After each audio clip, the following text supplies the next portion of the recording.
ಮೊಬೈಲ್ಗೆ ಅಷ್ಟೊಂದು ಅಪ್ಡೇಟ್ ಬರುತ್ತೋ ಇಲ್ವೋ ಗೊತ್ತಿಲ್ಲ.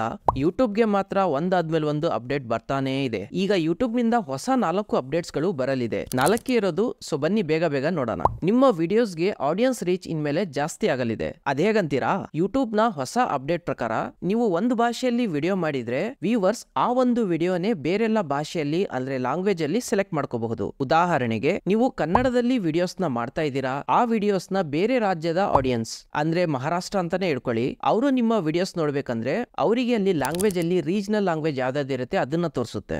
ಸೊ ನಿಮ್ಮ ಕನ್ನಡದಲ್ಲಿರುವಂತಹ ವಿಡಿಯೋಸ್ ನ ಅವರು ಮರಾಠಿ ಲ್ಯಾಂಗ್ವೇಜ್ ಅಲ್ಲೂ ಕೂಡ ನೋಡಬಹುದು. ಅದೇ ರೀತಿ ಬೇರೆ ಬೇರೆ ಲ್ಯಾಂಗ್ವೇಜ್ ಆಪ್ಷನ್ ಕೂಡ ಇನ್ಮೇಲೆ ವಿಡಿಯೋಸ್ಗೆ ಬರುತ್ತೆ. ಸೊ ಜಾಸ್ತಿ ರೀಚ್ ಗೋಸ್ಕರ ಬೇರೆಲ್ಲ ಲ್ಯಾಂಗ್ವೇಜ್ ಅಲ್ಲಿ ವಿಡಿಯೋ ಮಾಡುವ ಅವಶ್ಯಕತೆ ಇಲ್ಲ. ಒಂದ್ ಭಾಷೆಯಲ್ಲಿ ವಿಡಿಯೋ ಮಾಡಿದ್ರೆ ಸಾಕು, ಯೂಟ್ಯೂಬ್ ತಂತಾನೆ ಬೇರೆ ಭಾಷೆಯಲ್ಲಿ ಅದನ್ನ ಕನ್ವರ್ಟ್ ಮಾಡುತ್ತೆ. ಈ ಒಂದು ಅಪ್ಡೇಟ್ ಏನಿದೆ US ಅಲ್ಲಿ ಇನ್ನು ಟೆಸ್ಟಿಂಗ್ ಸ್ಟೇಜ್ ಅಲ್ಲಿ ನಡೀತಾ ಇದೆ. ಕೆಲವು ತಿಂಗಳಲ್ಲಿ ನಮಗೂ ಕೂಡ ಈ ಅಪ್ಡೇಟ್ ಸಿಗಲಿದೆ. ಎಲ್ಲೋ ಮಾನಿಟೈಸೇಷನ್ ಬಗ್ಗೆ ಕೂಡ ಈಗ ಒಂದು ಹೊಸ ಅಪ್ಡೇಟ್ ಬಂದಿದೆ. ನಿಮ್ಮಲ್ಲಿ ಕೆಲವರಿಗೆ ಯೆಲ್ಲೋ ಡಾಲರ್ ಅಂದ್ರೆ ಏನು ಇನ್ನೂ ಗೊತ್ತಿರಲ್ಲ. ಗೋಲ್ಡ್ ಕಲರ್ ಡಾಲರ್ ಇದೆ ಅಂತ ಹೆವಿ ಅರ್ನಿಂಗ್ ಆಗುತ್ತೆ ಅನ್ಕೋಬೇಡಿ. ಇದು ಅದರ ಉಲ್ಟಾ. ನಿಮ್ಮ ವಿಡಿಯೋಸ್ ಮುಂದೆ ಗ್ರೀನ್ ಡಾಲರ್ ತೋರಿಸಿದ್ರೆ ಆ ವಿಡಿಯೋಸ್ ನಲ್ಲಿ ಯಾವುದೇ ತರಹದ ಪ್ರಾಬ್ಲಮ್ ಇಲ್ಲ, ಅದರಿಂದ ನೀವು ಅರ್ನಿಂಗ್ಸ್ ಮಾಡಬಹುದಂತ. ಅದೇ ನಿಮ್ಮ ವಿಡಿಯೋಸ್ಗೆ ಏನಾದ್ರೂ ಯೆಲ್ಲೋ ಡಾಲರ್ ತೋರಿಸಿದ್ರೆ ನಿಮ್ಮ ವಿಡಿಯೋಸ್ ನಲ್ಲಿರುವಂತಹ ಕಂಟೆಂಟ್ ಇರ್ಲಿ ಅಥವಾ ಥಂಬ್ನೇಲ್ ಇರ್ಲಿ ಯೂಟ್ಯೂಬ್ ಪಾಲಿಸಿನ ಫಾಲೋ ಮಾಡ್ತಾ ಇಲ್ಲ, ಅದಕ್ಕೆ ಈ ಒಂದು ವಿಡಿಯೋ ಅಡ್ವರ್ಟೈಸರ್ ಫ್ರೆಂಡ್ಲಿ ಇಲ್ಲ ಅಂತ ಅರ್ಥ.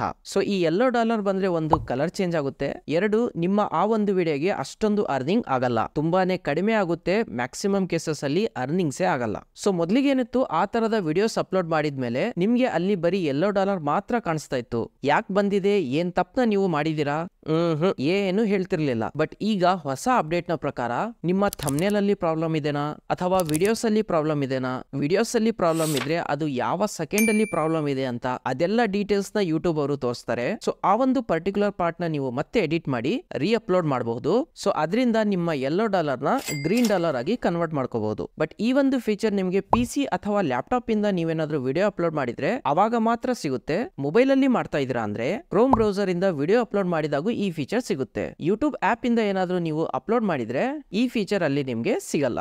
ನೆಕ್ಸ್ಟ್ ಅಪ್ಡೇಟ್ ಬಂದು ಶಾರ್ಟ್ಸ್ ಬಗ್ಗೆ ಇದೆ. ಇಲ್ಲಿವರೆಗೂ ಬರೀ ಲಾಂಗ್ ವಿಡಿಯೋಸ್ ನ ನೀವು HD, ಫುಲ್ HD ಹಾಗೂ 4K ಕ್ವಾಲಿಟಿಯಲ್ಲಿ ನೋಡಬಹುದಿತ್ತು. ಈಗ ಹೊಸ ಅಪ್ಡೇಟ್ ಇಂದ ಶಾರ್ಟ್ಸ್ ನು ಕೂಡ ನೀವು 4K ಕ್ವಾಲಿಟಿಯಲ್ಲಿ ನೋಡಬಹುದು. ಸೊ ಜನ 4K ಕ್ವಾಲಿಟಿಯಲ್ಲಿ ನೋಡಬಹುದಂದ್ರೆ ನೀವು ಕೂಡ 4K ಕ್ವಾಲಿಟಿಯಲ್ಲಿ ವಿಡಿಯೋಸ್ ನ ಅಪ್ಲೋಡ್ ಮಾಡಬಹುದು.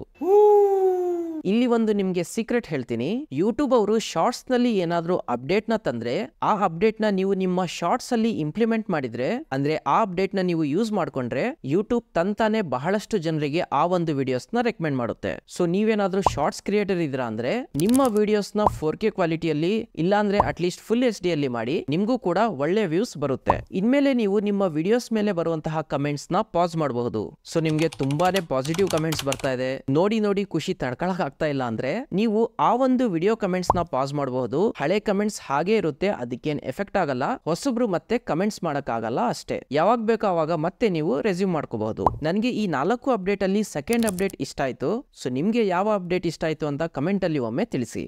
ಮರಿಬೇಡಿ.